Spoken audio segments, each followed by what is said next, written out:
The sound of gunfire cracked through the air as Zara Blackwood ducked behind an overturned wagon, her heart pounding wildly against her ribs. The stagecoach robbery had happened so fast one moment she'd been traveling west to start anew, and the next, 5 masked men had ambushed them on the dusty road to Promise Creek, Wyoming. The year was 1878, and Zara was beginning to think she'd made a terrible mistake leaving Boston. "Give us the strong box," one of the bandits shouted at the driver, who was now lying face down in the dirt with his hands over his head. Zara clutched her small valise against her chest, feeling the hard edge of her father's pocket watch inside. It was all she had left of him, along with the letter of introduction to her second cousin in Promise Creek, a cousin she'd never met, but who had offered her a position teaching at the town school after her parents died of influenza last winter. The bandits were preoccupied with the strongbox, and Zara saw her chance. Gathering her skirts, she slipped away from the overturned wagon and ran toward a thicket of trees about 50 yards from the road. Her lungs burned as she pushed herself harder, expecting at any moment to feel a bullet in her back. She reached the trees and kept going, deeper into the wooded area, brambles tearing at her dress. She had no idea where she was heading, only that she needed to put as much distance between herself and those men as possible. After what seemed like hours of stumbling through undergrowth, Zara emerged into a small clearing and saw a thin trail of smoke rising above the trees about a quarter-mile ahead. Smoke meant fire. Fire meant people. People might mean help. Her legs were shaking with exhaustion by the time she reached the source of the smoke, a small weathered cabin set against the backdrop of towering pines. A corral held 2 horses, and a lean to sheltered firewood and tools. It wasn't much, but to Zara, it looked like salvation. She approached cautiously, smoothing her torn dress and attempting to tuck loose strands of dark hair back into what remained of her once neat bun. Before she could knock, the cabin door swung open, revealing a tall man with a rifle pointed directly at her chest. "State your business," he said, his voice rough as gravel.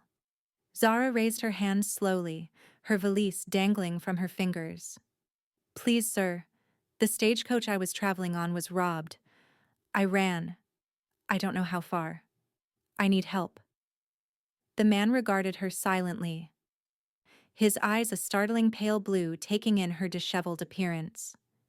His face was partially obscured by several days' worth of beard, but she could see he was younger than she'd first thought, perhaps in his early 30s. His clothes were worn but clean canvas pants, a faded blue shirt with the sleeves rolled up, revealing sinewy forearms. After what felt like an eternity, he lowered the rifle. "Come in, then." Relief flooded through her as she stepped over the threshold. The cabin was sparse but tidy, a table and 2 chairs, a cast-iron stove, a narrow bed in one corner, a shelf with a few books, and hooks on the wall holding various tools and a gun belt. "Thank you," Zara said, suddenly aware of how parched her throat was. "I'm Zara Blackwood. I was on my way to Promise Creek." The man set his rifle against the wall and moved to the stove, where a coffee pot sat. Without a word, he poured a cup and handed it to her. "Promise Creek's a full day's ride from here," he said finally. "Preston Holt." She accepted the coffee gratefully. "Is that your name?" He nodded once, then gestured to one of the chairs. "Sit. You look about ready to fall over." Zara sank into the chair, her legs finally giving out. "Those men. They came out of nowhere." "Probably the Dyer gang," Preston said, leaning against the table. "They've been hitting stagecoaches between Laramie and Promise Creek for months now." "Will they come looking for me?" Zara asked, fear creeping back into her voice. "Not likely. They got what they wanted in that strongbox. One woman passenger ain't worth the trouble." His blunt assessment was oddly comforting. Zara took a sip of coffee, grimacing at its bitterness but grateful for its warmth. "I've lost everything except what's in this valise. My trunk with all my belongings was on top of the stagecoach." Preston studied her for a long moment, then moved to a small chest at the foot of his bed. He pulled out a folded map and brought it to the table. "We're here," he said, pointing to a spot well off any marked trail. "Promise Creek is here." His finger moved northeast. "Stage line runs here." Another tap on the map. "How far did I run?"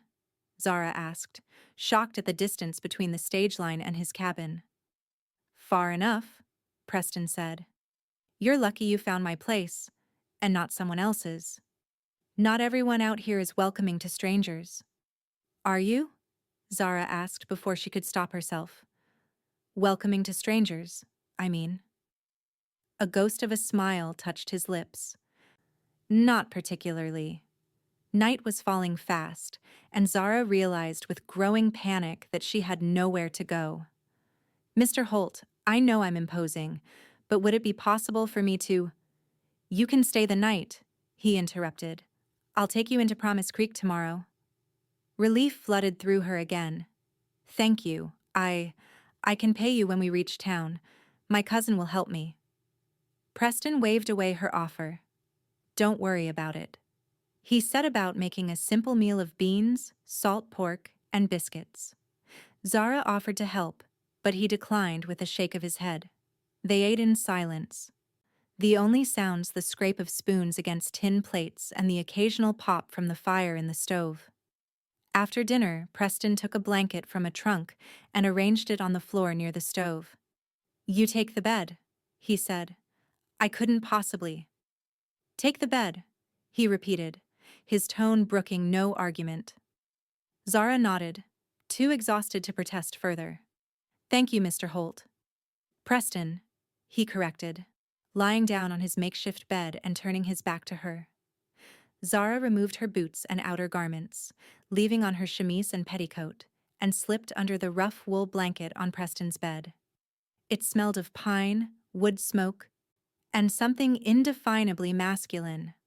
Despite her fear and exhaustion, sleep eluded her for some time as she listened to the unfamiliar night sounds of the wilderness and the steady breathing of the stranger who had shown her unexpected kindness. Morning came with a pale light filtering through the single window of the cabin. Zara woke to find Preston already up, stoking the fire in the stove. A pot of coffee was brewing, and the smell made her stomach growl. "Good morning," she said, sitting up and quickly smoothing her hair. Preston nodded in acknowledgement but didn't speak. He seemed a man of few words, which suited Zara fine after the constant chatter of her fellow passengers on the stagecoach. After a breakfast of leftover biscuits and more of the bitter coffee, Preston announced, "We should head out. It's a long ride to Promise Creek." Zara looked down at her torn dress with dismay. "I'm afraid I'm not properly attired for riding." Preston disappeared outside and returned a few minutes later with something draped over his arm. "These might help," he said, handing her a pair of men's canvas pants and a worn but clean shirt. "They'll be too big. But better than riding in that torn-up dress." Zara hesitated only briefly before accepting the clothes. Propriety seemed less important than practicality out here. "Thank you. I'll just—" She gestured vaguely toward a corner of the cabin. Preston nodded and stepped outside to give her privacy. Zara changed quickly, rolling up the pants and sleeves several times. She used a piece of cord from her valise to cinch the waist. The clothes engulfed her slender frame, but they would indeed be more suitable for riding than her ruined dress. When she emerged from the cabin, Preston was saddling 2 horses, a sturdy bay gelding and a smaller dun mare. He glanced up at her appearance but made no comment beyond a slight nod of approval. "Ever ridden before?" he asked as he adjusted the stirrups on the mare's saddle. "Yes, though it's been some time," Zara admitted. "My father kept horses in Boston." Preston offered a hand to help her mount, and Zara was struck by the warmth of his calloused palm against hers. Once she was settled in the saddle, he swung up onto his own horse with practiced ease. "Stay close," he instructed as they set off. "Trail gets rough in places." They rode in companionable silence for the first hour, Zara taking in the rugged beauty of the Wyoming wilderness. The mountains loomed in the distance, their peaks still capped with snow despite the late spring warmth. Wildflowers dotted the open meadows they passed, and once, Preston pointed out a herd of antelope grazing on a distant hillside. "It's beautiful out here," Zara said, breaking the silence. "So different from Boston." Preston nodded. "That's why I came west. Too many people back east." "How long have you lived in that cabin?" she asked. "5 years," he replied. "Built it myself." "All alone?" Something flickered across his face, a shadow of old pain. "Yes." Zara sensed there was more to the story but didn't press. Everyone had their reasons for coming west, and many were running from something or someone. "What brings you to Promise Creek?" Preston asked after another stretch of silence. "My parents died last winter," Zara explained. "Influenza. I have a second cousin there, Martha Wilkins. She's offered me a position teaching at the town school." "Martha's a good woman," Preston said. "Known her for years. She brings pies to the summer social." "You go to town socials?" Zara asked, surprised. He didn't seem the socializing type. A faint smile touched his lips. "For Martha's peach pie, I make an exception." They stopped at midday to rest the horses by a small creek. Preston produced jerky and hardtack from his saddlebags, and they ate sitting on sun-warmed rocks by the water. "May I ask you something?" Zara said, as she watched Preston clean his tin cup in the creek. He looked up, those pale blue eyes meeting hers. "Depends on what it is." "Why did you help me? You said yourself you're not particularly welcoming to strangers." Preston was quiet for so long that Zara thought he might not answer. Finally, he said, "5 years ago, I was in trouble. Someone helped me when they didn't have to. Sometimes, that's all it takes to change a man's path." Before Zara could inquire further, Preston stood and announced it was time to move on. They mounted up and continued their journey, the terrain becoming increasingly hilly as they approached Promise Creek. In the late afternoon, they crested a rise, and Preston pointed to a collection of buildings nestled in a valley below. "Promise Creek," he said. "We'll be there before sundown." Zara felt a curious mix of relief and disappointment. Relief that her journey was nearly over, that she would soon meet her cousin and begin her new life. Disappointment that her time with the taciturn but intriguing Preston Holt was coming to an end. As they rode into town, heads turned to watch them pass. Zara was acutely aware of her unusual attire, a woman in men's clothing astride a horse, accompanied by the solitary Preston Holt. Whispers followed them down the main street. Preston directed them to a 2-story white clapboard house at the edge of town. A small garden bloomed in front, and lace curtains hung in the windows. Before they could dismount, the front door opened, and a plump woman in her 50s hurried out, her face a picture of concern. "Preston Holt, what brings you to town on a Tuesday? And who is this?" The woman stopped short, her eyes widening. "Zara? Zara Blackwood?" Zara slid from the saddle, suddenly conscious of her disheveled appearance. "Cousin Martha?" Martha rushed forward to embrace her. "My dear girl, we've been so worried. Word came that the stagecoach was robbed yesterday. When you didn't arrive, I feared the worst." Over Martha's shoulder, Zara saw Preston dismounting, his expression unreadable. "Mr. Holt saved me," she explained. "I ran from the robbery and found his cabin. He brought me here." Martha turned to Preston, gratitude shining in her eyes. "Preston, I can't thank you enough. Please, you must come in for supper." Preston shook his head. "Need to head back before dark." "Nonsense," Martha insisted. "It's a long ride and you've done enough traveling for one day. I insist you stay the night. The spare room is already made up. It was meant for Zara, but she can share with me tonight." Preston looked as if he might refuse again, but something, perhaps the genuine warmth in Martha's invitation, or maybe a glance at Zara's hopeful expression, changed his mind. "Much obliged," he said simply. Inside, Martha bustled about, heating water for Zara to bathe and finding her a clean dress to wear. "It might be a bit large," she apologized, "but it's better than those men's clothes." "They serve their purpose," Zara said, thinking of Preston's thoughtfulness. "And Mr. Holt was kind enough to lend them to me." Martha gave her a curious look. "Preston Holt isn't known for his kindness, dear. He keeps to himself mostly. Comes to town only when necessary for supplies." "He was kind to me," Zara defended, surprised by her own quick response. Martha smiled knowingly. "Well, you're a pretty young woman. Perhaps that explains it."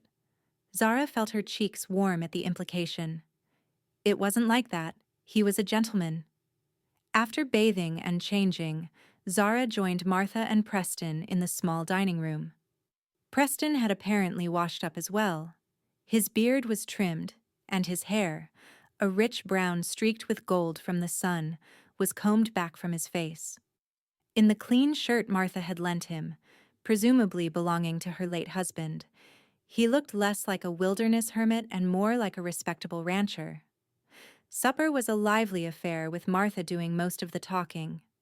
She filled Zara in on the town's goings-on, the school where she would teach, and introduced her to the cats that wandered in and out, Molly, Jasper, and Old Tom.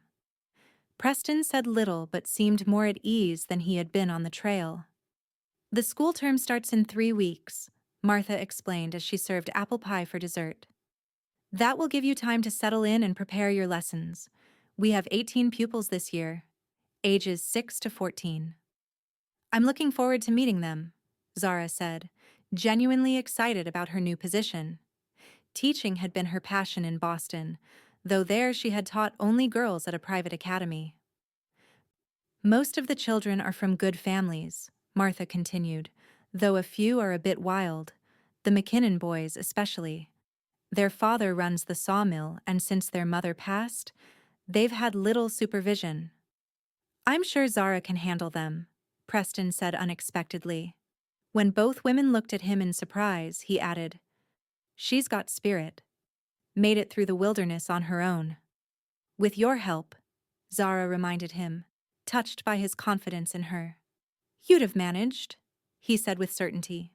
Later, as Martha washed the dishes, refusing Zara's help, insisting she rest after her ordeal, Zara found Preston on the small porch, smoking a cigarette and gazing at the stars.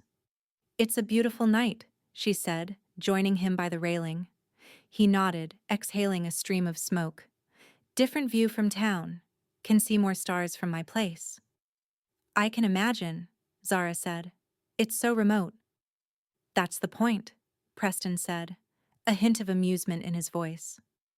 Zara leaned against the railing beside him, close enough to feel the warmth radiating from his body. "Will you tell me why you live alone out there? What happened 5 years ago?" Preston was quiet for so long that Zara thought he might not answer. Finally, he stubbed out his cigarette and sighed. "I rode with a gang for a time," he said, his voice low. "Not robbing stagecoaches, nothing like that, but rustling cattle mostly. Was young and stupid, thought it was an easy way to make money." Zara remained silent, afraid that if she spoke, he might stop. "Got caught by a rancher named Jacobson. Instead of shooting me or turning me into the law, he offered me a job. Said I was too smart to waste my life as a rustler." Preston shook his head, a small smile playing on his lips. "Worked for him for 2 years. Learned a lot. When he died, he left me some money. Enough to buy that land and build my cabin." "That's who helped you," Zara said softly, "the one who changed your path." Preston nodded. "Figure I owed it to his memory to do the same when I found you half dead in my clearing." "I wasn't half dead," Zara protested with a small laugh. "Near enough," Preston replied, but there was warmth in his eyes as he looked at her. For a moment they stood in silence, gazing at each other in the moonlight. Zara felt a flutter in her chest, a sensation she hadn't experienced before. Then Martha called from inside, breaking the spell. "We should get some rest," Zara said reluctantly. "You have a long ride tomorrow." Preston nodded. "Good night, Miss Blackwood." "Zara?" she corrected. "Please call me Zara." A small smile. "Good night, Zara." "Good night, Preston."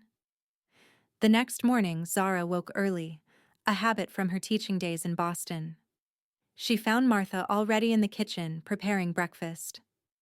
"Preston's already up," Martha informed her. "Checking on the horses. That man rises with the sun, I swear." Zara helped set the table, her mind on the previous evening's conversation.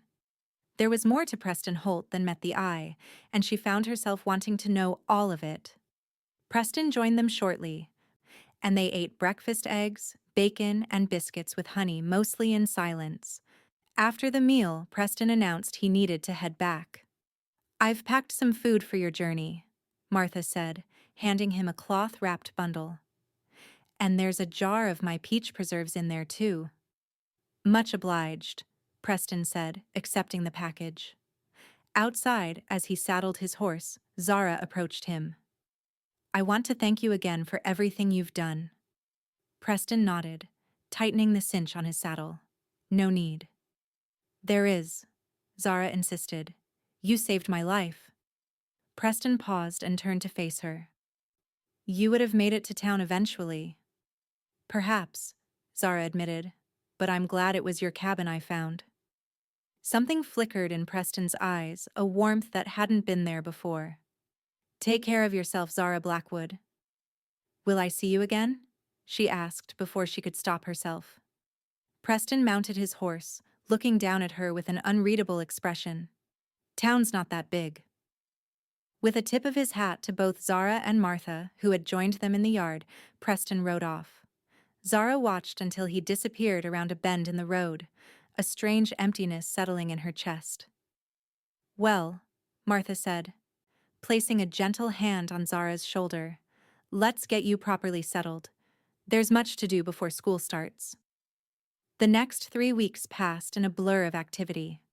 Zara was introduced to what seemed like the entire population of Promise Creek, from Sheriff Wade and his deputy, to Dr. Phillips and his wife, to Mr. Jenkins who owned the general store, to Mrs. Abernathy who ran the boarding house. Everyone was welcoming, curious about the new schoolteacher from Boston. Zara spent hours in the one-room schoolhouse, cleaning and organizing, reviewing the curriculum left by the previous teacher, and preparing lessons. Martha helped where she could, but as the town's only seamstress, she was kept busy with her own work. Every day, Zara found herself looking up whenever a rider passed Martha's house, hoping to see Preston. But he didn't return to town, and as the days passed, she began to wonder if their paths would cross again. 2 days before the school term was to begin, Martha announced they needed supplies from the general store. As they walked down the main street, Zara noticed a commotion near the sheriff's office. A small crowd had gathered, and voices were raised in anger. "What's happening?" she asked Martha. Martha frowned. "Trouble. By the looks of it. Let's steer clear." But before they could change direction, Sheriff Wade spotted them and waved them over. "Martha, Miss Blackwood, you might want to hear this. Concerns the school." Reluctantly, Martha approached, with Zara following. In the center of the group stood a red-faced man with a bushy mustache gesticulating wildly. "I'm telling you, Wade, those savages don't belong in a white school," the man was saying. "My Eliza won't sit next to some half-breed." Zara stiffened at his words, instantly understanding the nature of the dispute. Sheriff Wade, a tall man with a weathered face and calm demeanor, held up a hand. "Now, Harkins, the law says all children of school age must attend. That includes the Turner children." "What's going on?" Zara whispered to Martha. Martha's expression was grim. "Joshua Turner is half Cheyenne. His wife Sarah is white. They have 3 children who should be attending school this term. Some folks take issue with that." "Like Mr. Harkins, I presume," Zara said, her jaw tightening. Among others, Martha confirmed. Zara stepped forward before she could think better of it. Excuse me, Sheriff Wade. As the school teacher, perhaps I should address this concern. All eyes turned to her, and Zara felt a moment of trepidation. But she squared her shoulders, drawing on years of maintaining discipline in a classroom. Mr. Harkins, is it? I'm Zara Blackwood, the new teacher. I want to assure you that all children in my classroom will be treated equally and expected to behave with respect toward one another. The Turner children have as much right to an education as your daughter. Harkins spluttered, his face growing redder. You don't understand how things work out here, Miss Blackwood. You're from back east. I understand perfectly well how education works, sir, Zara interrupted firmly. And in my classroom, every child will have the opportunity to learn, regardless of their parentage. A murmur ran through the crowd, some approving, others clearly not. Well said, Miss Blackwood, came a familiar voice from behind her. Zara turned to see Preston Holt dismounting from his horse at the edge of the gathering. Her heart gave a traitorous leap at the sight of him. Holt, Harkins spat. Should have known you'd side with the Indians. Always were too friendly with them. Preston stepped forward, his expression calm but his eyes hard. Turner fought for the Union in the war, Harkins. What did you do again? Hide in your daddy's barn? Laughter rippled through the crowd, and Harkins's face darkened further. This ain't over, he growled, before storming off toward the saloon. Sheriff Wade sighed. Thanks for that, Preston. Always know how to defuse a situation peacefully. Preston shrugged. Just stating facts. As the crowd dispersed, Preston approached Zara and Martha. Mrs. Wilkins. He greeted Martha with a nod, then turned to Zara. Miss Blackwood. Settling in all right? Yes. Thank you, Zara said, suddenly aware of how her heart was racing. Though it seems I've walked into a controversy. Turner's good people, Preston said. His kids are smart too. Will be a credit to your school. I look forward to teaching them, Zara said sincerely. Martha looked between them with a knowing smile. Preston, are you staying in town tonight? We're having beef stew for supper, and there's plenty. Preston hesitated, his eyes on Zara. Actually, I came to town on business. Need to speak with Judge Parker about some papers. Might take a while. All the more reason to join us, Martha insisted. No sense riding all the way back to your cabin if you'll be in town late. Preston finally nodded. Much obliged. As they walked to the general store together, Zara burning with questions about the Turners and the town's attitudes, Martha suddenly exclaimed, Oh, I've just remembered I promised Mrs. Abernathy I'd help her with a quilt this afternoon. Zara, dear, could you handle the shopping alone? Preston can help you carry things back. Before either could protest, Martha was hurrying off, leaving them standing outside the store. Zara looked at Preston, who seemed as surprised as she was by Martha's abrupt departure. Your cousin isn't very subtle, he observed dryly. Zara felt her cheeks warm. No, she isn't. But I would appreciate the help with the packages. Inside the store, they gathered the items on Martha's list: flour, sugar, coffee, and other staples. Mr. Jenkins chatted amiably as he wrapped each purchase. Heard you stood up to Harkins, Miss Blackwood, he said approvingly. About time someone put that windbag in his place. I merely stated school policy, Zara said, uncomfortable with the praise. All children deserve an education. Wish more folks thought like you, Mr. Jenkins said, glancing at Preston. You picked a good one to rescue, Holt. Preston said nothing, but Zara noticed a slight coloring on his neck above his collar. As they left the store, arms laden with packages, Preston finally spoke. You handled Harkins well. Not many would have the courage to stand up to him on their first week in town. It wasn't courage so much as indignation, Zara admitted. I can't abide prejudice, especially when it affects children. Still, Preston said, it was impressive. They walked in companionable silence for a while, the late summer sun warm on their faces. May I ask what business you have with the judge? Zara ventured. Preston shifted the packages in his arms. Filing a claim for some additional land adjoining my property. There's a good water source there would make ranching more viable. You're thinking of starting a ranch? Zara asked, surprised. Preston nodded. Small one, been saving for it. Got a few head of cattle already, but with more land and water, could expand. That sounds like a good plan, Zara said, genuinely interested. Would you build a bigger house as well? Something flickered across Preston's face. Eventually. Cabin's fine for one man, but... He didn't finish the thought, but Zara found herself wondering what or who might prompt Preston Holt to build a larger home. At Martha's house, they found a note saying she would be back in time to prepare supper and requesting that Zara start soaking the beans. Preston helped her put away the purchases, moving about the kitchen with surprising ease. You seem comfortable in a kitchen, Zara observed as he stored the flour in its bin. Live alone long enough, you learn to cook or starve, Preston replied with a small smile. They worked together to prepare what they could for the evening meal, and Zara found herself enjoying his quiet company. Preston wasn't one for idle chatter, but when he did speak, his words were thoughtful and often tinged with dry humor. As the afternoon waned, they sat on the porch with glasses of lemonade, watching the town go about its business. Preston pointed out various residents, giving Zara brief, often amusingly blunt assessments of their characters. That's Widow Johnson, he said, nodding toward an elderly woman walking with a cane. Makes the best apple butter in the territory, but will talk your ear off about her cats if you let her. Zara laughed. I'll remember that when I meet her. And there's Doc Phillips, Preston continued, indicating a slender man hurrying down the street. Good doctor, better poker player. Don't ever bet against him.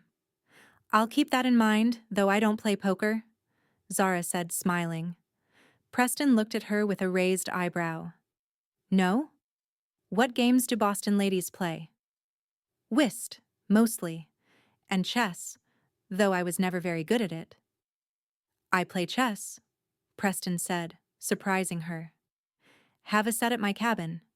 Carve the pieces myself during the winters. Zara tried to picture Preston sitting by his fire, carefully carving chess pieces during the long, cold Wyoming winters. The image was both lonely and, strangely, appealing.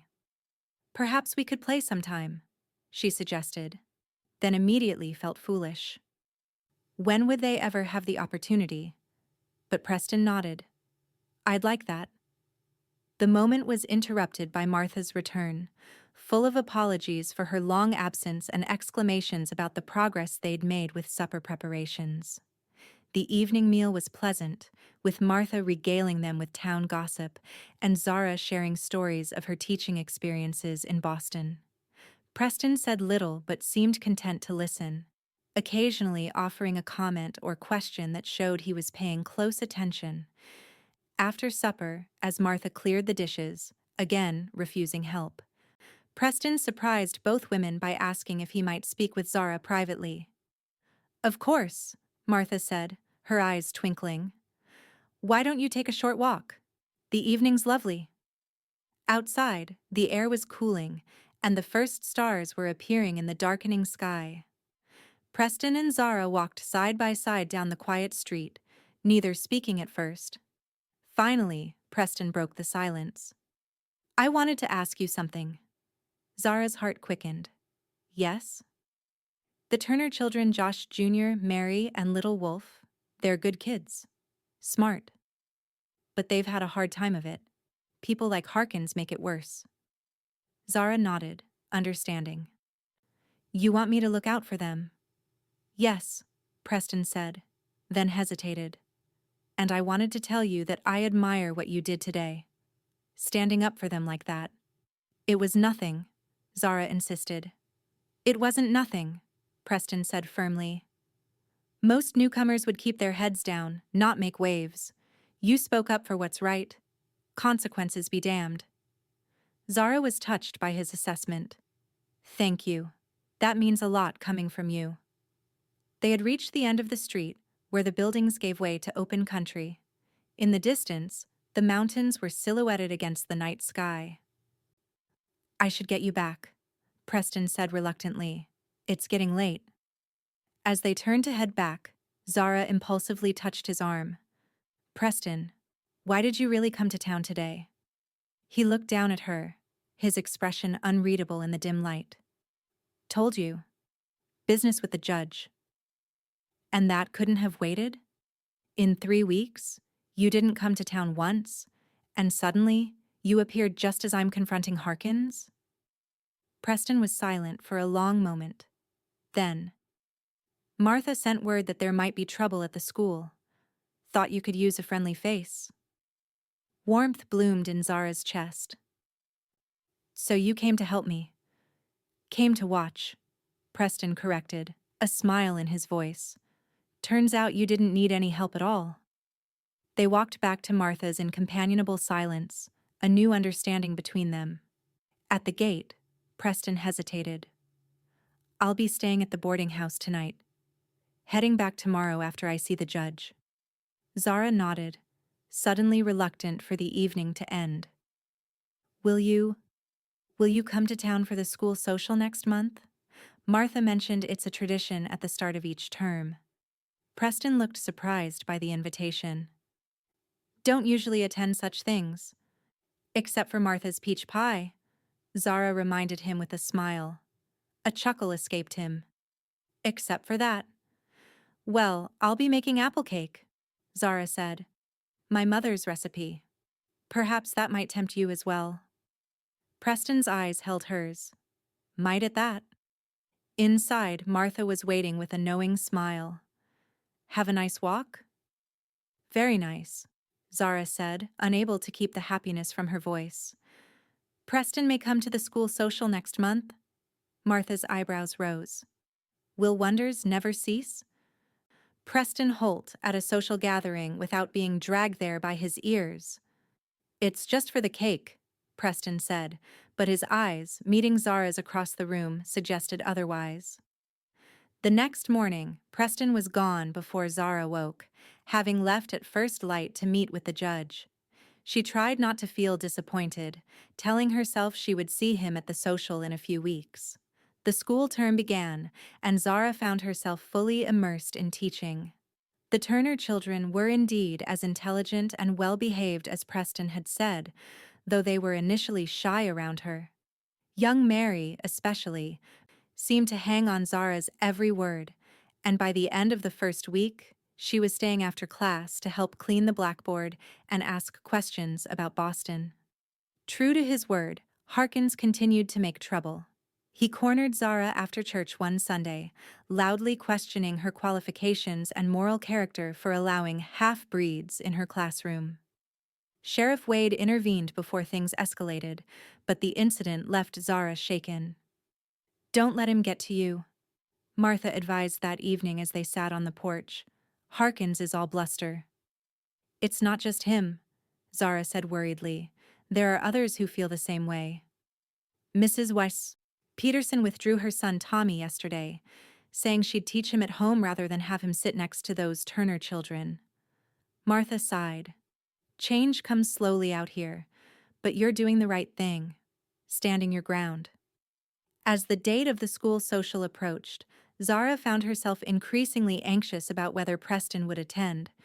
She told herself it was foolish to care so much. He was just a man who had shown her kindness, nothing more. But in quiet moments, she admitted to herself that her feelings ran deeper than gratitude. The day before the social, as Zara was dismissing her class, she noticed a rider approaching the schoolhouse. Her heart leapt when she recognized Preston on his bay gelding. Mr. Holt! Little Wolf Turner called out, waving enthusiastically. The boy ran to meet Preston as he dismounted. How's school, Little Wolf? Preston asked, ruffling the boy's hair. Miss Blackwood's teaching us about maps and oceans and faraway places, Little Wolf replied excitedly. And she doesn't get mad when I ask lots of questions. Preston chuckled. That's good. Your pa around? He's at the sawmill, Little Wolf said. Want me to go get him? No need, Preston said. Just passing through. You head on home now. As the children dispersed, Preston approached the schoolhouse where Zara stood in the doorway, her heart beating faster with each step he took. Miss Blackwood, he greeted her, removing his hat. Hope I'm not interrupting. Not at all, Zara said, smiling. School's just let out for the day. What brings you to town? Supplies, Preston said, and wanted to let you know I filed that land claim successfully. That's wonderful news, Zara said sincerely. Congratulations. Preston shifted his weight, seeming uncharacteristically uncertain. Also wanted to ask if you need any help. Setting up for the social tomorrow. Zara's smile widened. That would be very kind of you. Martha and I could certainly use an extra pair of hands. Just tell me when and where, Preston said, relaxing slightly. Tomorrow morning at the schoolhouse? Around 9? Preston nodded. I'll be here. True to his word, Preston arrived at the schoolhouse the next morning, finding Zara and Martha already busy arranging tables and decorating with fall flowers and colorful leaves. Several other women from town were helping as well, and they cast curious glances at Preston as he entered. Ladies, he greeted them with a tip of his hat before approaching Zara. Where do you need me? Zara directed him to set up the heavy tables that had been stored in the shed behind the schoolhouse. As he worked, she couldn't help but notice the play of muscles beneath his shirt, or the way he seemed more at ease here than he had in town. By midday, the schoolhouse was transformed. Tables lined the walls, ready to hold the various dishes and desserts that would be brought that evening. Lanterns hung from the rafters, waiting to be lit. The desks had been pushed to one side to create a space for dancing, and several chairs were arranged for the older folks who would attend. It looks wonderful, Zara said, standing in the center of the room and taking it all in. Thank you both for your help. Happy to do it, Preston said, wiping sweat from his brow. Place looks nice. Martha, who had been watching their interactions with barely concealed delight, suddenly announced, I just remembered I promised Mrs. Jenkins I'd help her with the punch. Zara, dear, why don't you and Preston finish up here? I'll see you both this evening. Before either could protest, Martha was gone, leaving them alone in the schoolhouse. Your cousin makes a habit of that, Preston observed dryly. Zara laughed. She's not exactly subtle, is she? No, Preston agreed with a small smile. But I can't say I mind. The simple admission sent a flutter through Zara's chest. Nor do I, she said softly. They stood in silence for a moment, the air between them charged with unspoken feelings. I should go, Preston finally said. Need to clean up before this evening. Of course, Zara said, though she was reluctant to see him leave. You'll definitely come tonight? Wouldn't miss it, Preston promised. Especially not after hearing about that apple cake. The social that evening was a greater success than Zara had dared hope. Nearly everyone in Promise Creek attended, bringing dishes to share and stories to tell.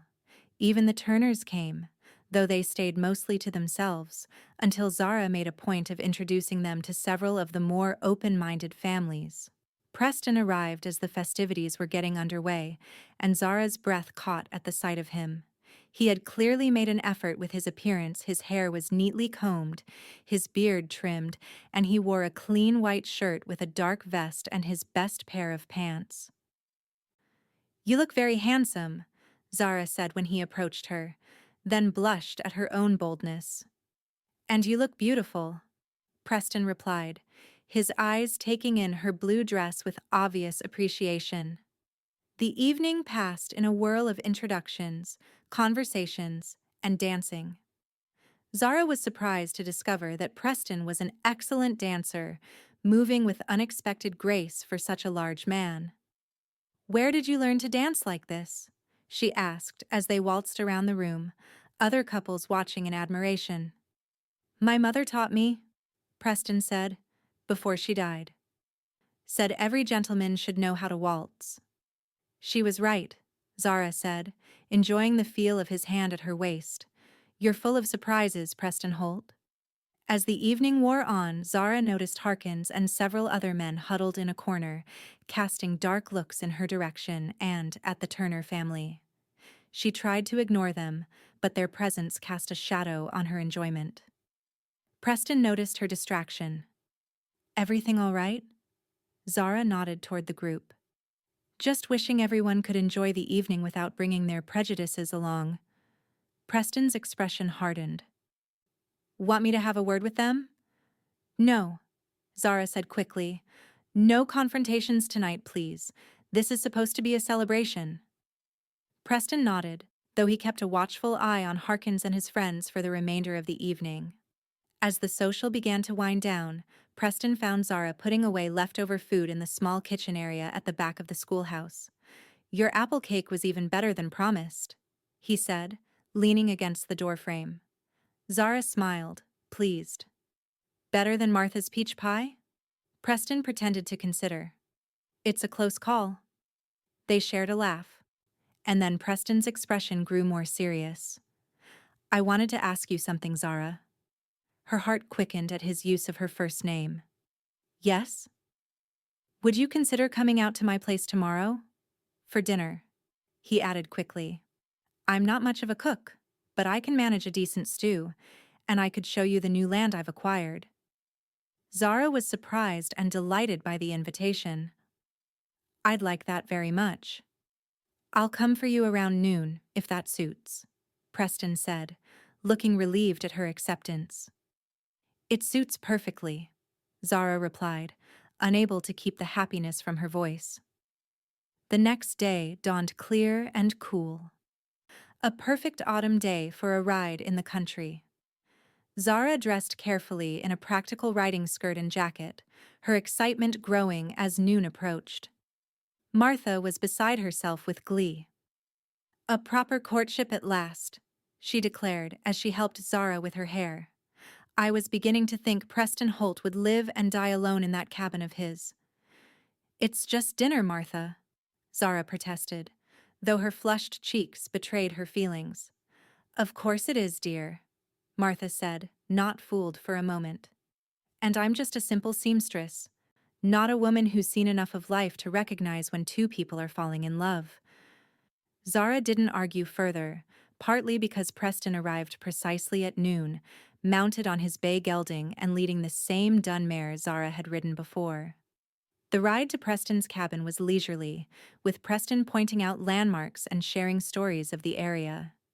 Zara was struck by how much more talkative he was now compared to their first meeting, as if some wall had come down between them. "There it is," Preston said as they crested a hill, pointing to his cabin nestled among the pines. "Not much to look at, but it's home."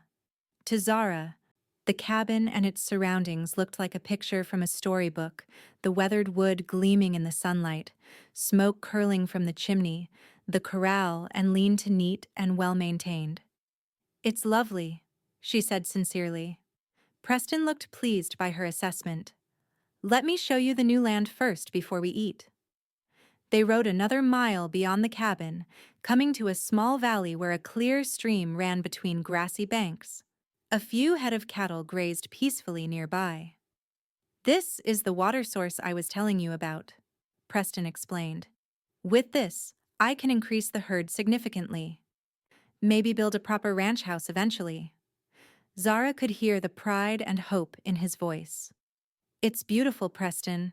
I can see why you wanted this land." They dismounted by the stream and Preston spread a blanket on the grass. From his saddlebags he produced a simple lunch of bread, cheese, and apples. "Thought we might eat out here," he said. "Weather's too nice to be indoors." They sat side by side, eating and talking, while the horses grazed nearby. Preston told her more about his plans for the ranch, and Zara shared stories of her first week's teaching in Promise Creek. "The Turner children are among my best students," she said. "Mary has a real gift for mathematics, and Little Wolf asks the most insightful questions." "Their father values education," Preston said. "Joshua Turner is one of the most learned men I know, despite never having had much formal schooling himself." "How did you come to know them so well?" Zara asked. Preston was quiet for a moment. "During my less reputable days, I had some trouble with a group of men who didn't take kindly to me leaving their gang. Joshua found me half dead by that same stream we just visited. He and his wife nursed me back to health, even though helping a white man could have brought them trouble." Zara was moved by the story. "No wonder you're protective of them." "They're good people," Preston said simply. "Better than most I've known." After lunch, they rode back to the cabin, where Preston showed Zara his modest home. It was much as she remembered from her first visit, though now she noticed details she'd missed before: the carefully crafted furniture, the small bookshelf filled with well-worn volumes, the chess set on a small table by the window. "You made all this?" she asked, running her hand over the smooth surface of a chair. Preston nodded. "Winters are long. Gives me something to do." "It's beautiful work," Zara said admiringly. "You're very talented, Preston." He looked pleased but embarrassed by her praise. "Just practical skills. Nothing special." "I disagree," Zara said firmly. "There's artistry in these pieces." While Preston prepared their dinner, a hearty venison stew that had been simmering all day, Zara explored the cabin further, noting the small touches that made it a home. A quilt on the bed that she suspected was Martha's work. A framed daguerreotype of a couple she guessed were Preston's parents, and a collection of arrowheads arranged on a shelf. "Those are from Joshua," Preston said, noticing her interest in the arrowheads. "He taught me how to find them." They ate at the small table by the window, watching as the afternoon light slanted through the trees. The stew was delicious, and Zara told him so, earning one of his rare, full smiles. After dinner, they sat on the porch, cups of coffee in hand, watching the sun begin its descent toward the mountains. A comfortable silence stretched between them, broken only by the occasional call of a bird or the distant lowing of cattle. "Thank you for today," Zara said eventually. "It's been wonderful." Preston looked at her, his pale blue eyes reflecting the golden light of the setting sun. "Been the best day I've had in a long time," he admitted quietly. Zara's heart swelled at his words. On impulse, she reached out and placed her hand over his where it rested on the arm of the chair. Preston turned his hand, entwining his fingers with hers. They sat like that, hands joined, as the sun disappeared behind the mountains and the first stars appeared in the darkening sky. "We should head back," Preston said reluctantly. "Don't want Martha worrying." "Of course," Zara agreed, though she was equally reluctant to end the day. The ride back to town was quiet, both lost in their own thoughts. As they approached Martha's house, Preston suddenly spoke. "Zara, I'm not good with words. Never have been. But today, I haven't felt this way in a long time. Maybe ever." Zara's breath caught. "I feel the same way, Preston." He looked relieved. Would you allow me to call on you properly when I come to town?" "I'd like that very much," Zara said, her heart full. At Martha's gate, Preston helped her dismount, his hands lingering at her waist. For a moment, Zara thought he might kiss her, but he seemed to think better of it, stepping back with a respectful nod. "Good night, Zara." "Good night, Preston." Inside, Martha was waiting, practically bursting with curiosity. "Well, how was your day?" Zara couldn't contain her smile. "It was perfect." In the weeks that followed, Preston came to town more frequently than anyone could remember. He attended church on Sundays, sitting beside Zara and Martha in their usual pew. He helped with repairs at the schoolhouse, built new bookshelves for Zara's growing collection of teaching materials, and even volunteered to speak to the older students about ranching and the local geography. Word of their courtship spread through Promise Creek like wildfire. Most people were supportive, Preston was respected, if not well known, and Zara had quickly become a beloved figure in the community. But there were exceptions. Harkins and his friends continued to cause trouble, now targeting Preston as well as the Turners and Zara. Rumors circulated about Preston's past, some true, many exaggerated or outright false. Pay them no mind, Martha advised when Zara expressed concern. Every small town has its share of gossips and troublemakers. But the situation escalated one Friday afternoon as Zara was closing up the schoolhouse. She heard a commotion outside and stepped onto the porch to find Harkins and two other men confronting Little Wolf Turner, who had stayed late to help clean the blackboards. "Your kind don't belong in this school, boy," Harkins was saying, his voice slurred from drink. "Time you learned that lesson." Before Zara could intervene, one of the men shoved Little Wolf, sending him stumbling backward down the steps. "Stop that immediately," Zara shouted, rushing to Little Wolf's side. "Are you all right?" she asked the boy, who nodded, though his eyes were wide with fear. "Stay out of this, Miss Blackwood," Harkins warned. "This ain't your concern." "It most certainly is my concern," Zara replied, her voice shaking with anger. "Little Wolf is my student and you are on school property. I suggest you leave immediately before I send for the sheriff." Harkins took a menacing step toward her. "You've been causing nothing but trouble since you arrived, filling these Indian kids' heads with ideas above their station, turning good men like Holt against their own kind." "Mr. Holt is twice the man you are," Zara retorted, her fear giving way to fury. "And these children have more intelligence and decency in their little fingers than you have in your entire body." Harkins's face contorted with rage. He raised his hand as if to strike her, and Zara braced herself for the blow. It never came. A strong hand gripped Harkins's wrist, stopping him mid-motion. "That would be a mistake," Preston said, his voice deadly calm. Harkins tried to pull free, but Preston's grip was like iron. "Let go of me, Holt." "When you and your friends leave," Preston replied evenly, "and don't come back." For a tense moment, it seemed Harkins might resist. But something in Preston's eyes, a cold determination that suggested he was perfectly willing to escalate the situation if necessary, seemed to give Harkins pause. "This ain't over," Harkins muttered, but he backed down, signaling his friends to follow. They retreated, casting dark looks over their shoulders. Once they were gone, Preston turned to Little Wolf. "You all right, boy?" Little Wolf nodded, trying to look brave. "Yes, sir. They didn't hurt me none." "Good," Preston said. "Your pa waiting for you at the sawmill?" "Yes, sir." "Go on then. Tell him what happened. He'll want to know." After Little Wolf had gone, Preston turned to Zara, his expression softening with concern. "Are you all right? Did they hurt you?" "I'm fine," Zara assured him, though she was still shaking. "They were just trying to frighten us. How did you happen to be here at just the right moment?" "Wasn't coincidence," Preston admitted. "Joshua sent word that Harkins and his friends were drinking and making threats about the school. I came to make sure you and the Turner children got home safely."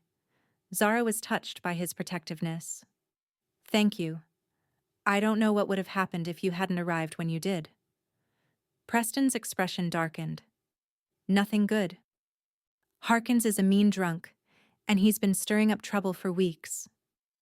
"What should we do?" Zara asked. "I'll speak to Wade," Preston said. "He needs to know what happened here."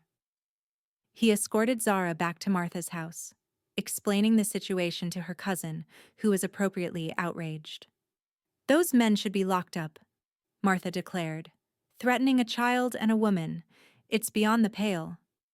"Wade will handle it," Preston said, though he didn't sound entirely convinced. Before he left to find the sheriff, Preston took Zara aside. Be careful, he urged. Harkins is unpredictable, especially when he's been drinking. I will, Zara promised. But I won't be intimidated, Preston. These children deserve an education, and I intend to see that they get it. Pride shone in Preston's eyes. I know you will. It's one of the things I admire most about you. The incident with Harkins marked a turning point in Promise Creek. Sheriff Wade did indeed lock up Harkins and his friends for the night, and when they were released, he made it clear that any further threats or disturbances would result in more serious consequences. More significantly, many of the townspeople who had been sitting on the fence regarding the Turner children and their attendance at school now voiced their support for Zara and her inclusive policies. It seemed Harkins's bullying tactics had backfired, pushing the community to take a stand against such behavior. One Sunday after church, as Preston walked Zara home, he seemed deep in thought, almost distracted. Is something troubling you? Zara asked. Preston hesitated. Been thinking about the future. My future. Our future. Maybe, if you. He trailed off, seeming uncharacteristically uncertain. If I what, Preston? Zara prompted gently. He stopped walking and turned to face her. Zara, I'm not a man of many words, and I'm not as educated as you, but these past few months, they've been the happiest of my life. Zara's heart began to race. Mine too, she said softly. Preston took her hands in his. I've been working on the ranch, built an addition to the cabin. It's still not much, but it's sturdy, and there's room now for a family, someday. Zara could barely breathe as she realized where this conversation was heading. What I'm trying to say, Preston continued, his voice gaining confidence, is that I love you, Zara Blackwood. And if you could see your way clear to becoming Zara Holt, I'd spend the rest of my days trying to make you happy. Tears welled in Zara's eyes. Oh, Preston, yes, yes, I will marry you. The joy that transformed Preston's face was something Zara knew she would remember for the rest of her life. He pulled her into his arms and kissed her for the first time, a kiss that was gentle yet passionate, promising a future filled with love. Martha was overjoyed at the news of their engagement, immediately beginning plans for a wedding to be held in the spring. Not too grand, Preston insisted. Just family and friends. Of course, dear, Martha agreed, though the gleam in her eye suggested she had other ideas. The winter of 1878-1879 passed quickly, with Preston working tirelessly on his ranch and the additions to the cabin, while Zara continued teaching and preparing for their life together. They saw each other every weekend, with Preston coming to town or Zara riding out to the ranch, always properly chaperoned by Martha or another respectable matron of Promise Creek. During one such visit in late February, Preston showed Zara the nearly completed addition to the cabin, a new bedroom, a larger kitchen, and a small sitting room with built-in bookshelves. It's wonderful, Preston, Zara said, deeply moved by the care he had put into creating a home for them. I can already imagine our life here. It's still not what you're used to, Preston said, a hint of worry in his voice. Not like the houses in Boston. It's better, Zara assured him, because it's ours. As the snow melted and spring flowers began to appear, wedding preparations intensified. Martha had indeed ignored Preston's request for a simple ceremony, instead organizing what promised to be the social event of the season. The whole town wants to celebrate with you, she told them when Preston protested. You're both too well loved for a quiet wedding. Preston grumbled but ultimately gave in, unable to deny Zara anything that made her happy. The wedding was set for the first Saturday in May, to be held in the small church, and followed by a reception in the schoolyard, weather permitting. Zara's dress, a creation of Martha's skilled hands, was a simple but elegant gown of ivory satin with lace detailing at the collar and cuffs. The week before the wedding, as Zara was closing up the schoolhouse for the day, She was surprised to see Joshua Turner approaching on foot. "Mr. Turner?" She greeted him warmly. "What brings you here?" Joshua removed his hat respectfully. "Miss Blackwood, I wanted to speak with you before your wedding day." "Of course," Zara said, inviting him to sit on one of the benches outside the schoolhouse. "Is everything all right? The children are all doing very well in their studies." "It's not about the children, though I thank you for all you've done for them," Joshua said. "It's about Preston." Zara's concern grew. "What about Preston?" Joshua seemed to choose his words carefully. "Preston Holt is like a brother to me. When I found him by that stream 5 years ago, he was more dead than alive. Not just from his wounds, but from something deeper. A sadness that had taken root in his soul." Zara listened intently, understanding this was something important. "He never told you how he got those wounds, did he?" Joshua asked. Zara shook her head. "Only that he had trouble with men from his past." Joshua nodded. "That's part of it. But there's more. Preston had a wife once." Zara felt as if the ground had shifted beneath her. "A wife?" "Her name was Ellie," Joshua continued. "They were young, too young maybe. She died in childbirth, along with their baby. That's when Preston fell in with the rustlers. He was trying to outrun his grief, I think." Zara's heart ached for the young Preston, facing such a terrible loss. "Why are you telling me this now?" "Because he should have told you himself," Joshua said. "And because I want you to understand what you mean to him. In all the years I've known him, I've never seen him look at anyone the way he looks at you. Like a man who's found something he thought was lost forever." "I love him," Zara said simply. "His past doesn't change that." Joshua smiled. "I thought you'd say that. But he needs to know you know. Secrets have a way of casting shadows. Even in the happiest of marriages." Zara understood. "Thank you for telling me, Mr. Turner. I'll speak with Preston." That evening, when Preston came to take her for their usual pre-wedding dinner at Martha's, Zara suggested they take a walk first. They strolled to the small park at the edge of town, where budding trees offered some privacy. "Joshua Turner came to see me today," Zara began gently. Preston tensed beside her. "What did he want?" "He told me about Ellie," Zara said, taking Preston's hand. "And the baby." Preston's face paled. For a long moment he said nothing, his eyes fixed on some distant point. Then, "I should have told you myself." "Yes, you should have," Zara agreed. "But I understand why it might have been difficult." Preston turned to face her, his expression haunted. "I was 19. Ellie was 18. We'd known each other since we were children back in Missouri. When she died, it broke something in me. I couldn't stay there, couldn't face her family or mine. So I ran." Zara squeezed his hand. "I'm so sorry, Preston."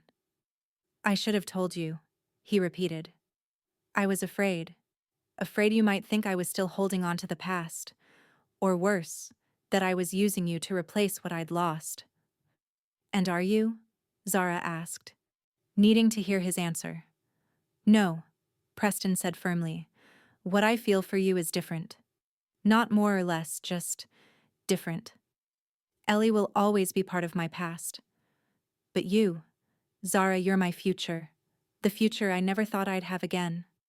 Zara reached up to touch his face. "Thank you for telling me now. No more secrets between us, Preston. Promise me." "I promise," he said, drawing her into his arms. "No more secrets." The day of the wedding dawned clear and mild, with a gentle breeze carrying the scent of spring blossoms. The church was filled to capacity, with nearly every resident of Promise Creek in attendance. Even Dr. M. Phillips's wife, confined to a wheelchair since her stroke the previous year, insisted on being present. Preston stood at the altar, looking surprisingly comfortable in his new suit, his usually unruly hair tamed for the occasion. Joshua Turner stood beside him as best man, a choice that had raised some eyebrows but which Preston had insisted upon. When Zara appeared at the church door, a collective murmur of appreciation swept through the congregation. She was radiant in her ivory gown, her dark hair arranged in an elegant style beneath a simple veil. Sheriff Wade, who had agreed to give her away in the absence of her father, offered his arm with a proud smile.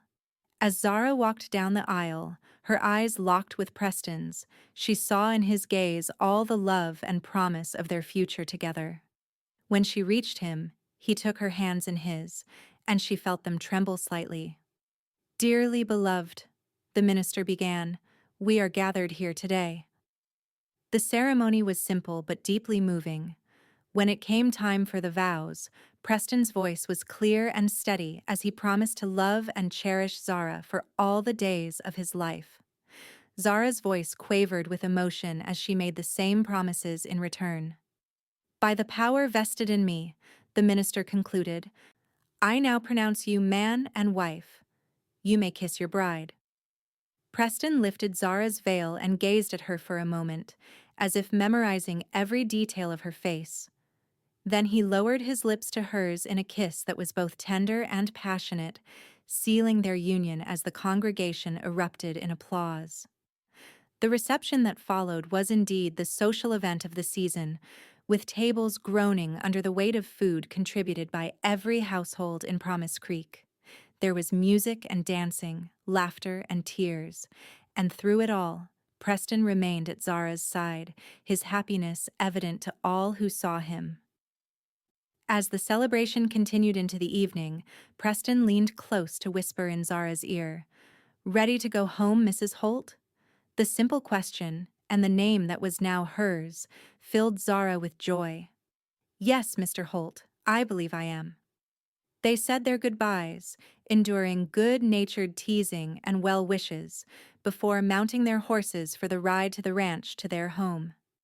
The cabin glowed with warm light as they approached, lanterns having been lit earlier by Joshua and his wife, who had slipped away from the reception to prepare the house for the newlyweds' arrival. At the door, Preston surprised Zara by sweeping her into his arms. "Tradition," he explained with a smile as he carried her across the threshold. Inside, the cabin had been transformed. Fresh flowers adorned every surface. The new curtains Zara had made hung at the windows, and a fire crackled welcomingly in the hearth. "Welcome home, Zara," Preston said softly, setting her down but keeping his arms around her. "It's perfect," Zara whispered, tears of happiness filling her eyes. Later, as they lay in each other's arms in the new bedroom Preston had built, Zara thought about the journey that had brought them to this moment, from a terrified young woman fleeing a stagecoach robbery to a bride in her husband's embrace. "What are you thinking?" Preston asked, brushing a strand of hair from her face. "I'm thinking that sometimes the worst day of your life can lead to the best," Zara replied. "If that stagecoach hadn't been robbed, I might never have found you." Preston smiled. "I like to think we would have found each other anyway. Some things are meant to be." "Is that what you believe?" Zara asked, curious about this philosophical side of her husband. "I do now," Preston said, pulling her closer. "I didn't used to believe in much of anything, but you changed that, Zara. You made me believe again." The years that followed were not without challenges. The ranch prospered, but there were difficult seasons, droughts that threatened the cattle, harsh winters that tested their endurance.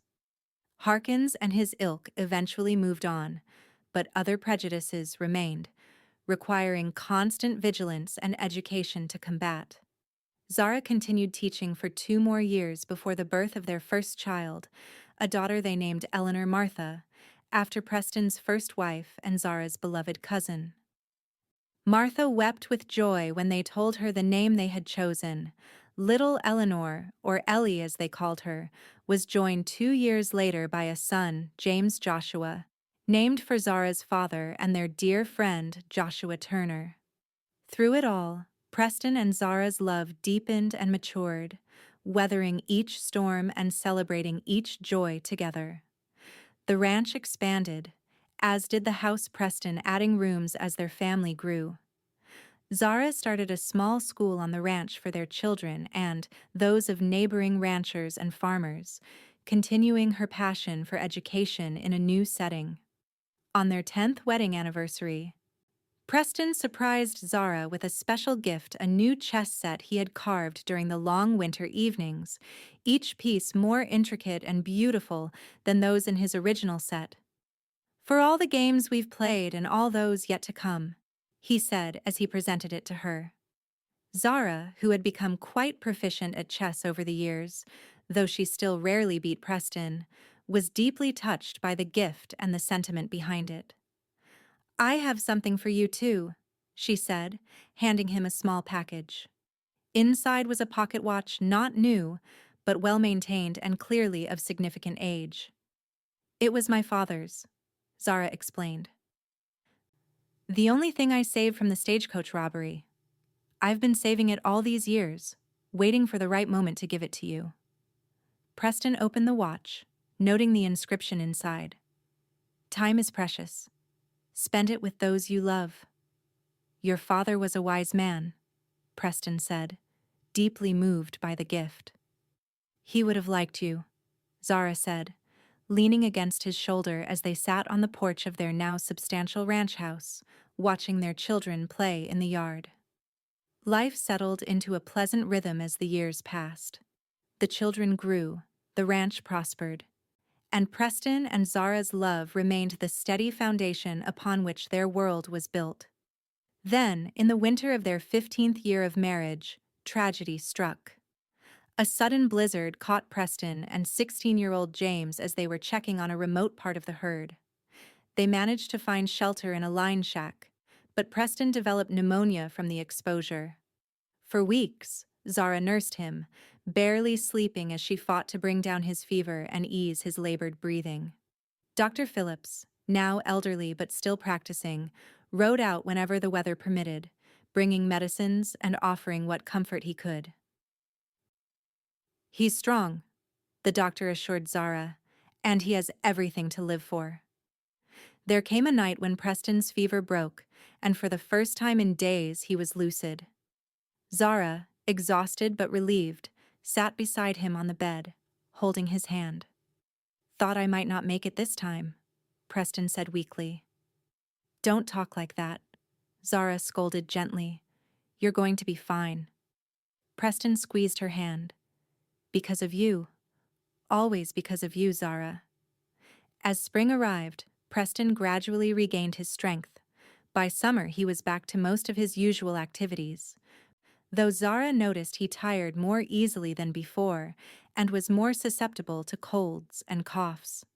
Their children, now teenagers, took on more responsibility around the ranch, with James showing a natural aptitude for the work and Ellie revealing a talent for numbers and business that surprised and delighted her parents. "She gets that from you," Preston told Zara one evening as they watched Ellie carefully balancing the ranch's books, a task she had recently taken over. "I think she gets it from both of us," Zara replied. "Your practical mind and my love of order." Preston chuckled. "Maybe so." Life continued, with its usual mix of joys and sorrows. Martha passed away peacefully in her sleep at the age of 72, leaving her house and savings to Zara and the children. Promise Creek grew into a proper town, with a bank, a hotel, and even a small newspaper run by a young man who had been one of Zara's first students. The Turners prospered as well, with little Wolf now a grown man who preferred to be called William, taking over the sawmill when his father retired. Mary Turner became a teacher, inspired by Zara's example, and took over the Promise Creek School when the previous teacher moved away. Through it all, Preston and Zara remained each other's constant, their love deepening with each passing year. They weathered the departures of their children Ellie to attend college in Denver, a decision that filled Zara with particular pride.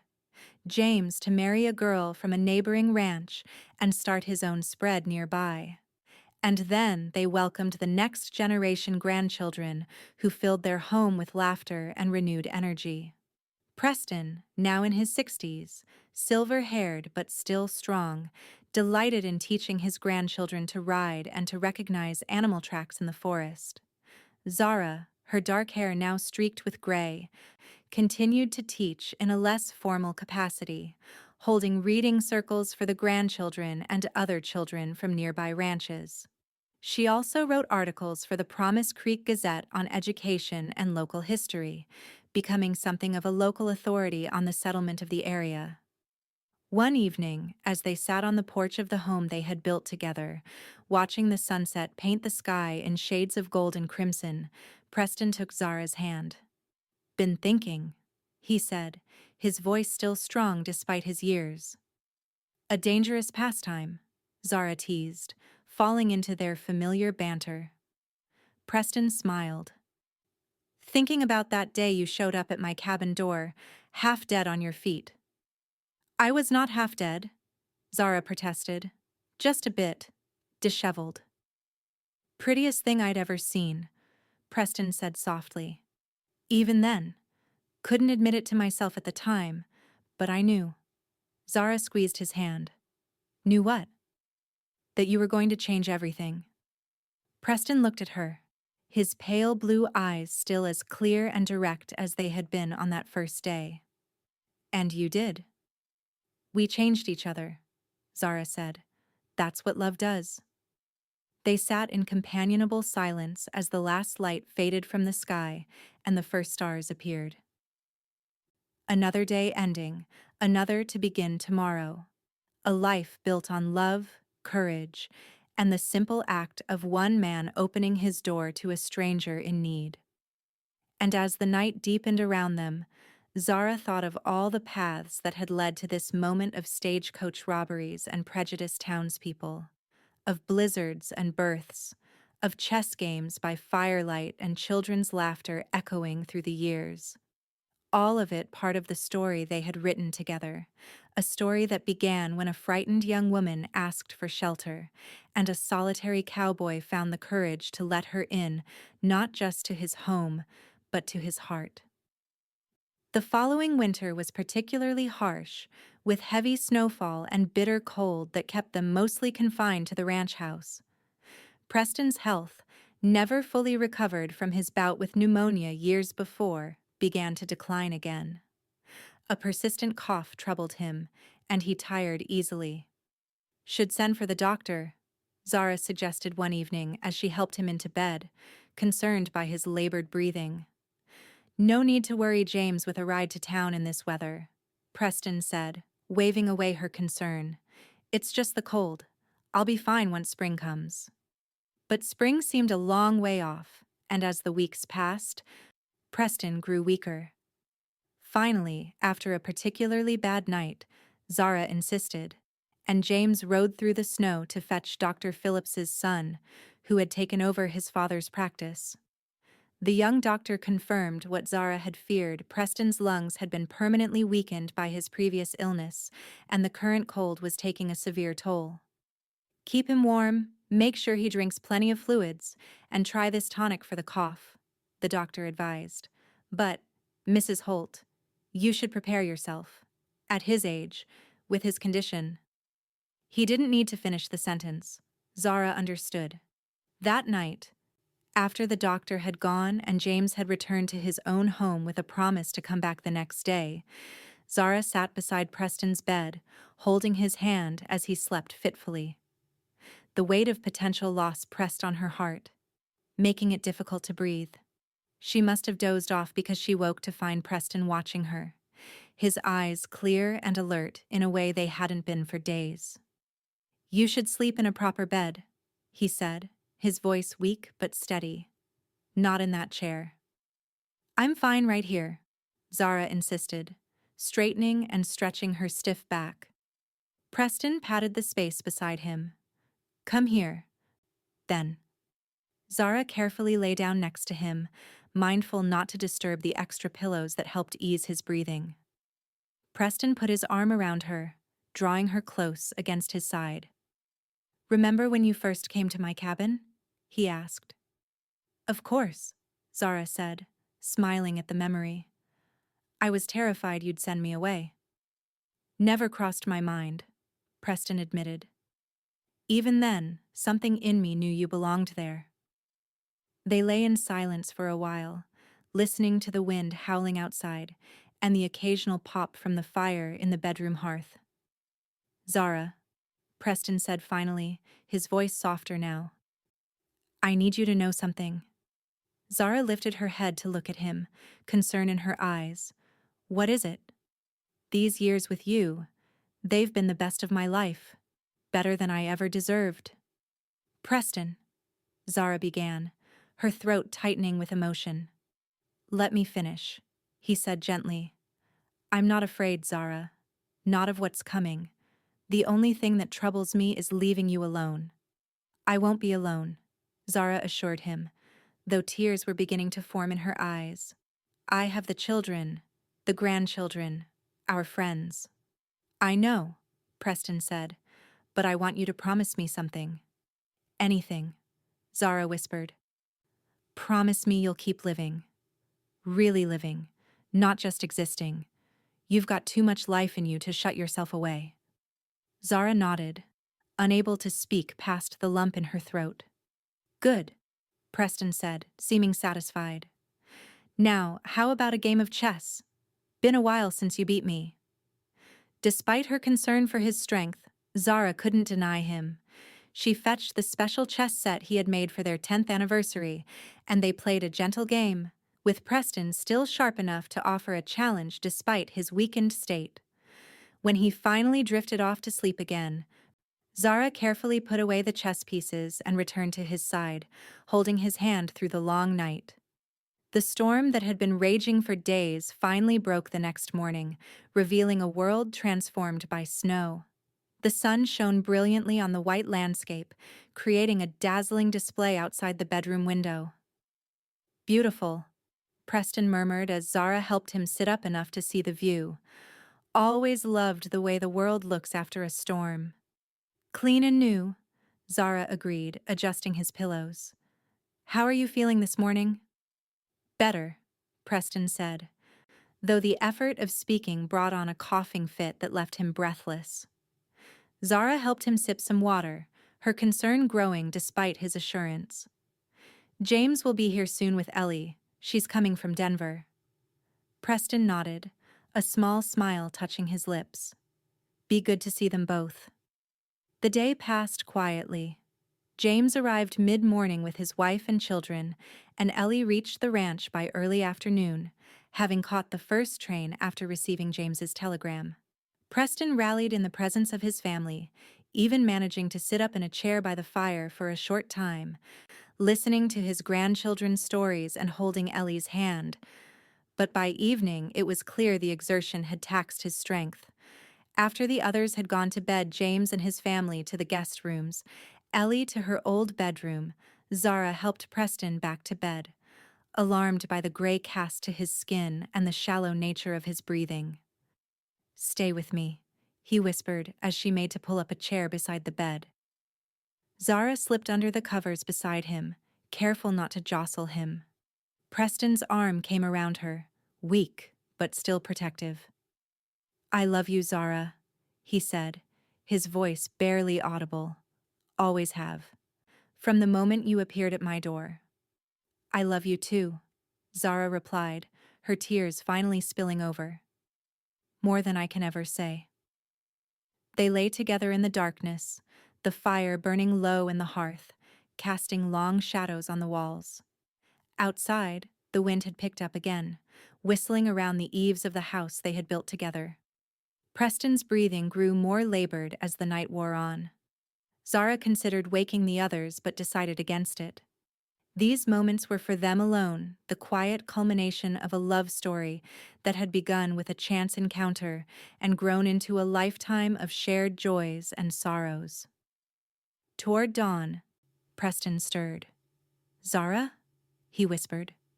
I'm here, she assured him, pressing a kiss to his temple. Always were, he murmured. My salvation. Those were the last words he spoke. As the first light of day crept into their room, Preston Holt took his final breath, his hand still clasped in Zara's. The days that followed passed in a blur of grief and necessary tasks. The funeral was held in the Promise Creek Church, the same place where they had exchanged their vows nearly 30 years before. It seemed the entire county turned out to pay their respects to Preston Holt, a man who had begun as an outsider but had become a respected and beloved member of the community. William Turner spoke movingly of Preston's friendship with his family, of the man who had crossed racial boundaries at a time when such actions took genuine courage. James and Ellie shared stories of their father's wisdom, humor, and unwavering love.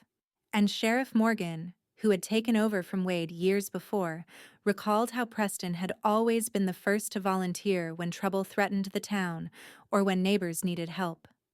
Through it all, Zara sat with quiet dignity, surrounded by her children and grandchildren, receiving the condolences of friends and neighbors with grace. But inside, she felt hollow, as if the essential part of her had departed with Preston. In the weeks that followed, she went through the motions of living. She cooked meals for Ellie, who had extended her stay to help with the ranch and to be with her mother. She read to her grandchildren when James brought them to visit. She even wrote her weekly column for the Gazette, focusing on the history of ranching in the area as a tribute to Preston. But the joy had gone out of these activities. The ranch house, once filled with warmth and love, now seemed too large, too empty, despite the frequent presence of family.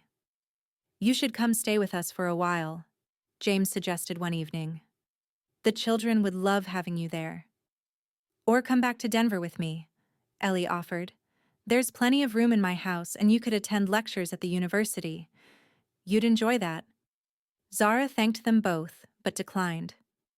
"This is my home," she said simply. "Our home. I'm not ready to leave it." In truth, she wasn't sure she would ever be ready. Every corner of the ranch held memories of Preston, from the original cabin, now used as a storehouse, to the grand ranch house they had gradually built around it. Here was where they had raised their children, weathered storms both literal and figurative, and grown old together. Here was where Preston's spirit seemed to linger, offering her a comfort she feared she would lose if she left. The worst moments came at night, when the house was quiet, and the absence of Preston's steady breathing beside her became unbearable. On those nights, Zara would often rise and make her way to the porch, wrapped in one of Preston's old shirts, to gaze at the stars they had so often admired together. It was on one such night, about 3 months after Preston's death, that Zara found herself contemplating the future.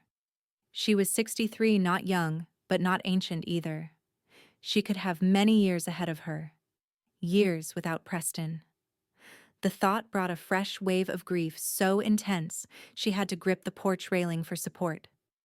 As she stood there, struggling to breathe through the pain, she remembered Preston's final request. "Promise me you'll keep living. Really living. Not just existing." She had made that promise, but so far she had not kept it. She had been existing, going through the motions, but not truly living. The realization brought with it a sense of shame. Preston would be disappointed in her. He had always admired her strength, her resilience. Where was that strength now? The next morning, Zara woke with a new resolve. She would honor Preston's memory not by clinging to grief, but by embracing the life they had built together and finding new purpose within it. She began by writing letters to former students, to friends who had moved away, to educational journals she had once contributed to regularly. She resumed her reading circles for local children, expanding them to include lessons in history and science. When Mary Turner approached her about starting a proper library in Promise Creek, Zara threw herself into the project, donating many of her own books and convincing the town council to allocate funds for more. The Promise Creek Public Library opened 6 months later, with Zara serving as its first librarian 3 days a week. She also took a more active role in the management of the ranch, working alongside James to learn aspects of the business she had previously left to Preston. At 63, she surprised herself by developing a keen interest in the breeding program James had initiated, even attending livestock auctions with him and offering insightful observations on potential purchases. Pa would be proud, James told her after one such auction, where her advice had led to the acquisition of a particularly fine bull at a reasonable price. He always said you were the smartest person he knew. The compliment warmed her, and she found herself smiling more frequently as the months passed. The crushing weight of grief began to lighten, not disappearing but becoming more manageable, a companion rather than a burden. A year after Preston's death, Zara decided it was time to fulfill another promise she had made to him long ago. On a crisp autumn day, she saddled her favorite mare and rode out to the stream on the land Preston had acquired so many years before, the land that had been the foundation of their ranch and the place where he had first told her of his dreams for the future. The stream still ran clear and cold, though the trees along its banks had grown taller over the decades. Zara dismounted and sat on a sun-warmed rock, much as she and Preston had done on their first visit here. From her pocket, she withdrew a small pouch containing some of Preston's ashes. They had buried most of him in the Promise Creek Cemetery, but Zara had kept this small portion for a more personal farewell. "You always loved this place," she said aloud, her voice steady despite the emotion welling within her. "It was the beginning of everything for us. Seems fitting that a part of you should remain here." With gentle movements, she scattered the ashes into the stream, watching as they were carried away by the current, becoming one with the land Preston had loved so much. "I'm keeping my promise," she told him, knowing somehow that he could hear her. "I'm living, Preston. It's not the same without you, but I'm finding my way." As if in response, a gentle breeze stirred the leaves overhead, sending a shower of golden autumn foliage spiraling down around her. Zara smiled through her tears, feeling a sense of peace she hadn't experienced since Preston's death.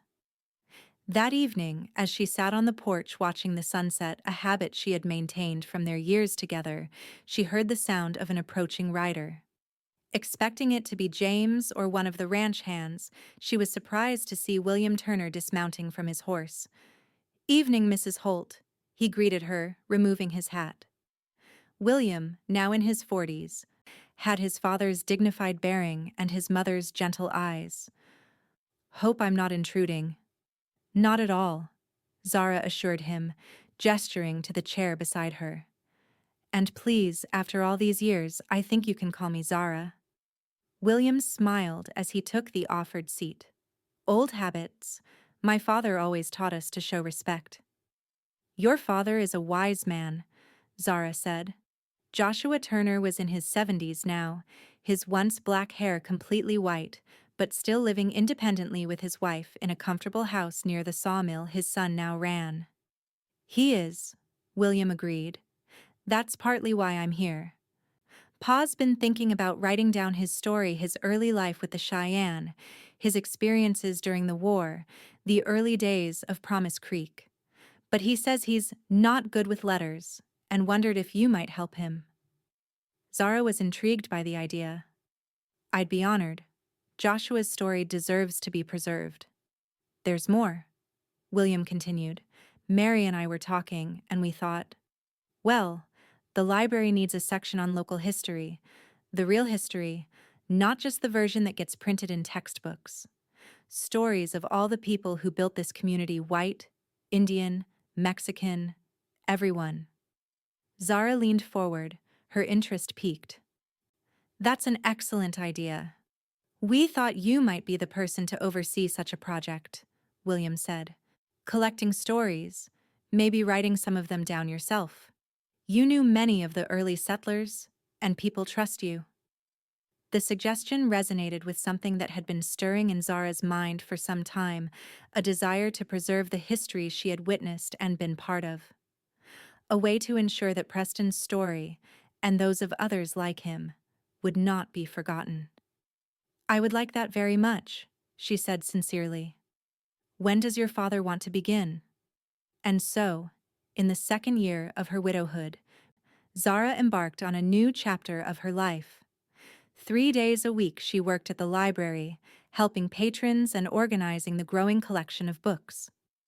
2 days were dedicated to the Oral History Project, interviewing elderly residents and transcribing their stories for future generations. The remaining time she spent at the ranch, working alongside James and watching her grandchildren grow.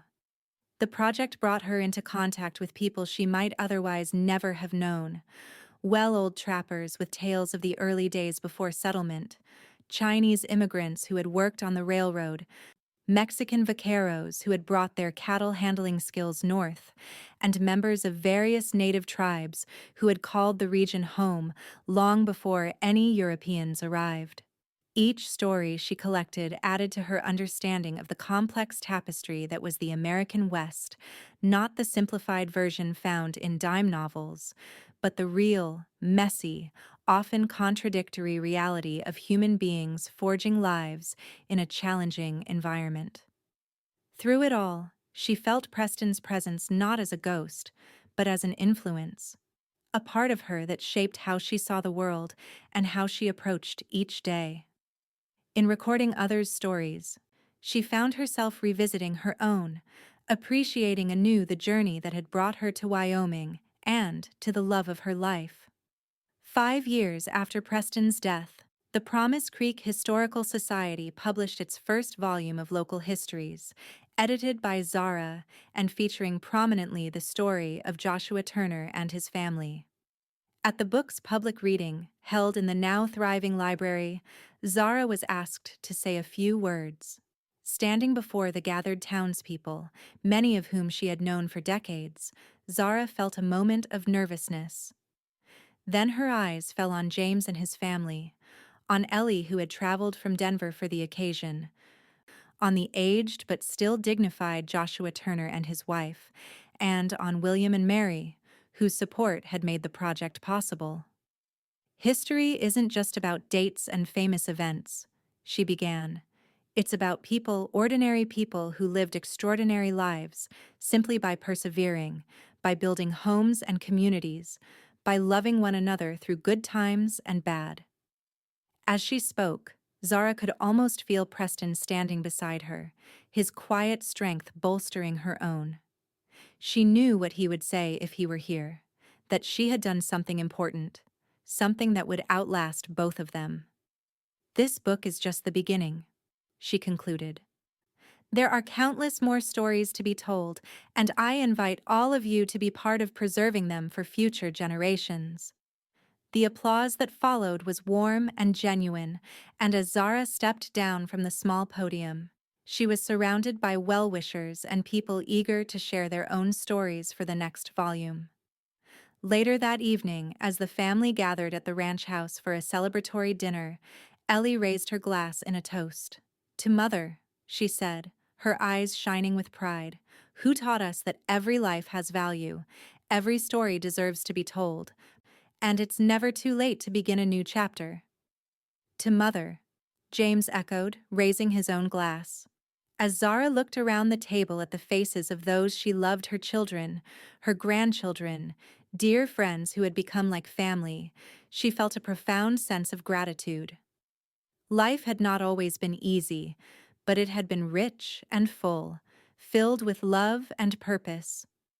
And somewhere, she was certain, Preston was watching, his eyes crinkling at the corners in that smile she had loved so much, pleased to see her keeping her promise to truly live.